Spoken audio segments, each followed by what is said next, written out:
ആലുവയിൽ സെക്യൂരിറ്റി ജീവനക്കാരനായ 73-കാരന് യൂത്ത് കോൺഗ്രസ് നേതാവിന്റെ ക്രൂരമർദ്ദനം. വാഹനം പാർക്ക് ചെയ്യുന്നതുമായി ബന്ധപ്പെട്ട തർക്കമാണ് മർദ്ദനത്തിൽ കലാശിച്ചത്. സാരമായി പരിക്കേറ്റ ആലുവ സ്വദേശി ബാലകൃഷ്ണന്റെ പരാതിയിൽ പോലീസ് നിജാസിനെതിരെ കേസെടുത്തു.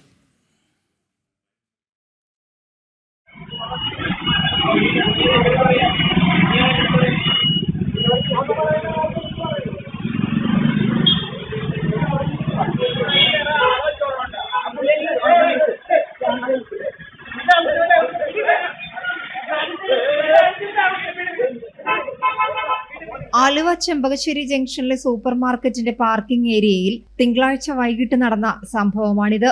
73-കാരനായ സെക്യൂരിറ്റി ജീവനക്കാരൻ ബാലകൃഷ്ണനെ മർദ്ദിക്കുന്നത് എറണാകുളത്തെ youth Congress social media coordinator KB നിജാസും സുഹൃത്തും ചേർന്നാണ്.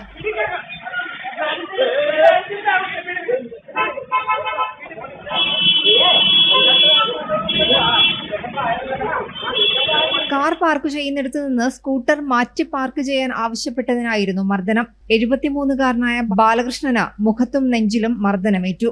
ഒരു പല്ല് ഇളകിപ്പോയി. കണ്ണടയുടെ പൊട്ടിയ ചില്ലുകൊണ്ട് കണ്ണിനും പരിക്കേറ്റിട്ടുണ്ട്. അവൻ പൈസയും വാങ്ങിച്ച് പുറത്തു വന്നപ്പോ അവന്റെ കൂടെ ഉണ്ടായിരുന്ന കൂട്ടുകാരനോട് എന്താടാന്ന് ചോദിച്ചു. അവൻ എന്തോ മറുപടി പറഞ്ഞു. അതിനുശേഷം ഇവൻ എന്നെ പിടിച്ച് തള്ളുകയും എന്റെ നെഞ്ചത്തിട്ട് ഇടിക്കുകയും എൻ്റെ കണ്ണട തെറിച്ചു പോവുകയും കണ്ണടയുടെ ഒരു സ്റ്റഡി ബോൾട്ട് ഒടിഞ്ഞു പോവുകയും കൂടാതെ ആ ഒടിഞ്ഞു പോയ ഭാഗത്ത് ഒരു ചെറിയ പരിക്ക് ഏൽക്കുകയും ചെയ്തു. അതുകൂടാതെ എൻ്റെ ചുണ്ടിന് ഒരു ക്ഷതം ഉള്ളിൽ സംഭവിച്ച അല്പം ചോര വന്നു. പല്ലിനും അല്പം തകരാറ് സംഭവിച്ചു. നിജാസിനെതിരെ ബാലകൃഷ്ണൻ ആലുവ പോലീസിൽ പരാതി നൽകി. എന്നാൽ പോലീസ് കേസ് ഒത്തുതീർപ്പാക്കാനാണ് ശ്രമിച്ചതെന്ന് ബാലകൃഷ്ണന്റെ ബന്ധുക്കൾ ആരോപിക്കുന്നു.